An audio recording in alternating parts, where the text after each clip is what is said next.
Greetings, ladies and gentlemen. I have coffee in hand. I have a spring in my step.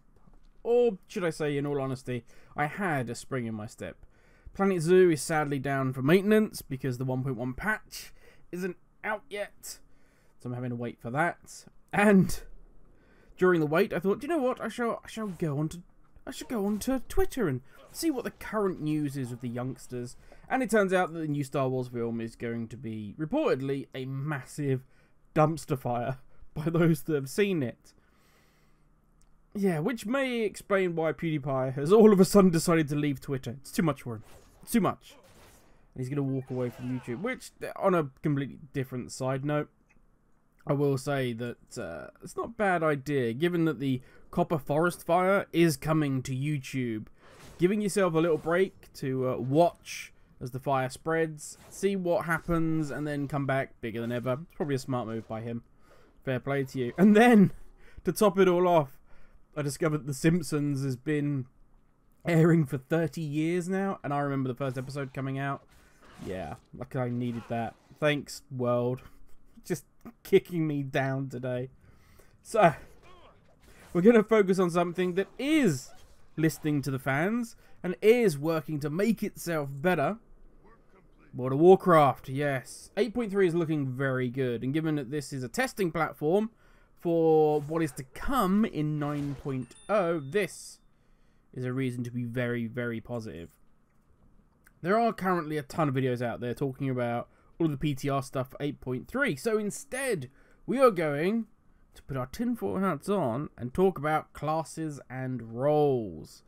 Yes, I really should call this something like What If. If any of you used to read the Marvel comics, there used to be an alternative timeline thing about like, what if such and such did this? So, for instance, Peggy Carter became Captain America, and all these different things. That's what we should call this. It should be like a what if. But I digress, and I apologise.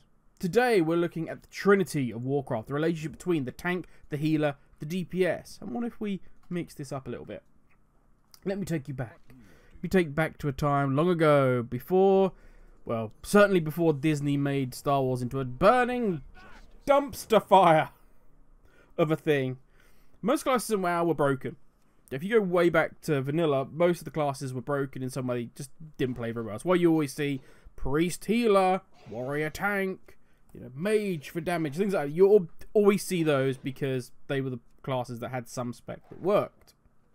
But do not fear. Do not fear. That does not mean that you are redundant and not going to be brought, because you may bring something else to the table. You may bring something like the curses for a warlock. You may bring the totems and their various benefits, like a shaman. And that made you useful. Yes. Yes, we are talking about the support class. And maybe there is a need to bring them back to WoW. Are they likely to? No. Most definitely not. I think they want the Holy Trinity, and that's where it will stay. But, as I say, it doesn't stop us putting on our tinfoil hats and talking about it.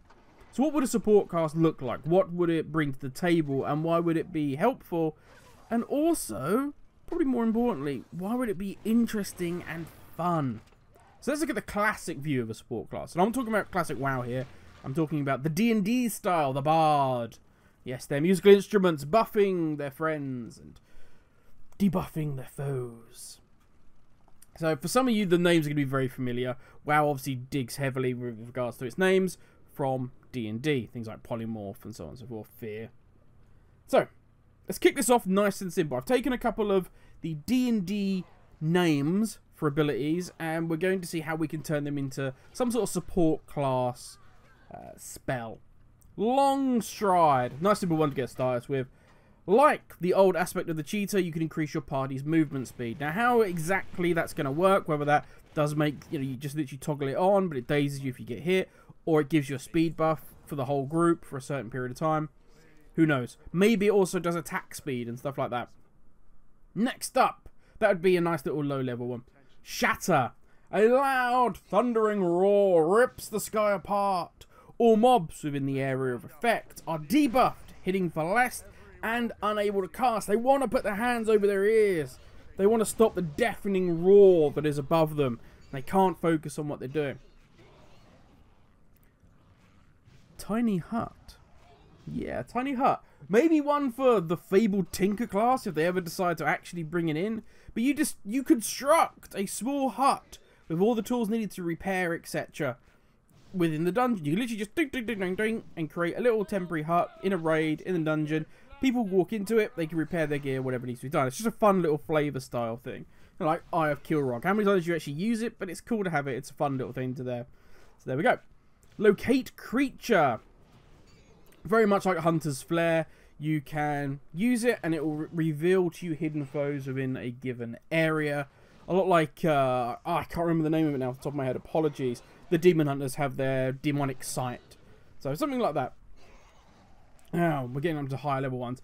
Planar Binding. Now, we kind of already have this. Warlocks, certainly Destruction Warlocks can have this. And also Shamans, which is why I've kind of used those two as an example here. You bind a greater elemental or demon, etc. Binding them to fight for you for a short period of time. Depending on your class would depend on, obviously, what turned up.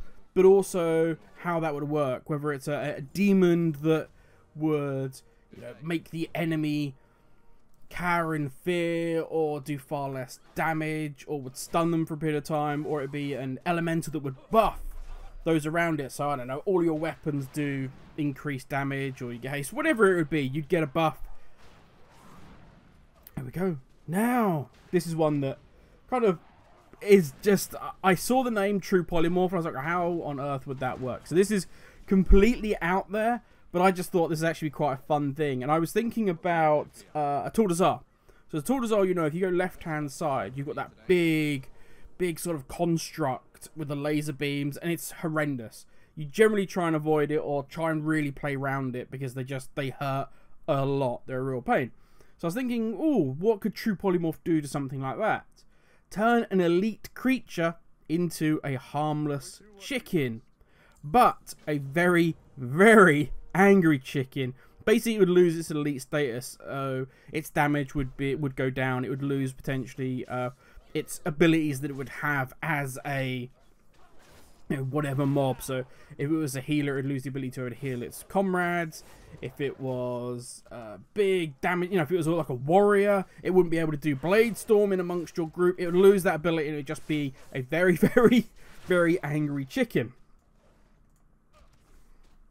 Now, you can see the fun that could be had playing around with these. I only picked a few out and just quickly came up with some silly ideas. But the main goal which you can get is buff friends, debuff the enemy, and control the environment around you. Yes, I completely get that if you edit this right now and change nothing, it would break the game entirely. I understand that. The idea is going forward, the things that you could do. Some really interesting things with regards to M+, easy for me to say, with M+, and with raid encounters, that are balanced around these new abilities rather than skipping, say, a trash pack. Instead, it's how do you handle it with the tools you've now got. So an example would be a trash pack, let's say 5 mobs. You've got a healer in there, you've got the big caster, you've got a spotter that's been added so that you can't stealth past them, and you've got 3 melee guys. You could True Polymorph the spotter, so he loses the ability to spot stealth, and then you could Cloak of Shadows and walk past the group. But in amongst that, there is now an angry chicken that is attacking all of its former allies and going absolutely mad and will just go after everything. Or you could cast Shatter, stopping the casters and debuffing them all, and then wade in for the fight. Then, and we haven't talked about this, but let's go in. You could cast Empowering Roar that buffs allies when they hear, loud noises, pump them, they get excited for the sounds of combat, and all of a sudden the debuff that the enemy are receiving from the noise of Shatter, the roar of thunder, is actually now increasing, let's say, your highest secondary stat, because you're now enthused by the noise of the thunder and the roar. There you go, just 2 crazy ideas off the top of my head that make just how you approach dealing with something much more interesting. And also, you could adjust that based on the classes that are being brought in, come up with some interesting combinations. There would be a ton of options. There's 2 there that I'm just making up. But some encounters could be really, really interesting rather than just let's skip. It could be, okay, well, we've got a whole group of ranged. How are we going to deal with this? We've got this, we've got that. In M+, it's just skipping at the moment and pulling huge amounts of trash and then skipping where you can. This would just make it a bit more interesting, a bit more... that's probably just me, I entirely get that. In raid encounters, you get periods where healers aren't doing anything, so they generally do DPS. So you're looking at, oh, what's the balance? What healer's doing the most DPS? So in those downtimes, they could be doing DPS, but you're a healer. You want to heal. Now you can take a support class with you, and you can say, we're okay then. Downtime, you can do some more support stuff. There's suddenly ads that are coming in. We need you to control those. You could buff the entire DPS of the group using your abilities. It brings in more interesting dynamics into the group, and that, to me, that's where the fun is. The fun for me has always been, how do you deal with this encounter? How do you get around it? That's one of the reasons I love watching the Mythic raiding, is because you get to watch how they are overcoming something in a really clever way. It might be something that's gone horribly wrong. It's why a lot of people have issue with one-shot mechanics. You have a raid boss where if one person messes up, something happens and it wipes the raid. It's not fun. What you want is, oh my god, we just lost 4 people. Okay, how do we overcome this? Can we overcome this? Who do we need to combat res? Who are we gonna have to sacrifice? How do we, we've got a healer now. Okay, well, the other healers, can they step up to the challenge? That's interesting. That's exciting.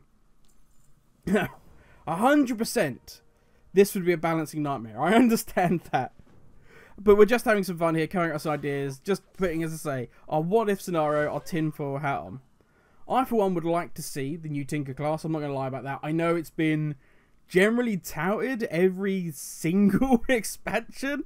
Is there, well, hi, this is, it doesn't matter. I saw it for Shadowlands. There was, like, completely 100% accurate information on Shadowlands. And then there was a bit about the Tinker class at the end. I'm like, I don't even know if it's just a troll now.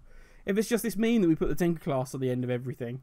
And people go, oh my god, I would love to see a Tinker class. I'm a Goblin player. I would love the idea, and I always mention this as well. Anybody that played Warhammer Online will know the Dwarf Ruin Priest. I think it was the Ruin Priest. They were absolutely, Dwarf Engineer, apologies. Who had like grenades and they could build little like gun turrets and stuff like that. That'd be fantastic as a support class. That would work so well. Now, do you think... This is where I want your guys' opinion on this. Do you think Blizzard have a hard enough time balancing what we've got now?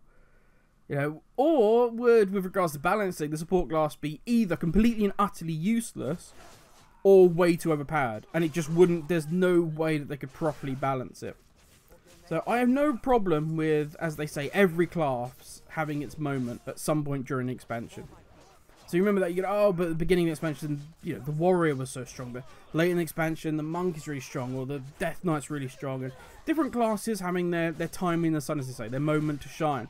But we're seeing that less and less now with things like M+. Now, granted, what we tend to see is the cutting edge. We tend to see the very, very peak players, the Dr. J's and all that, really pushing it. And when you're doing that, milliseconds count for those guys. So you do need to be able to squeak out every little bit of DPS.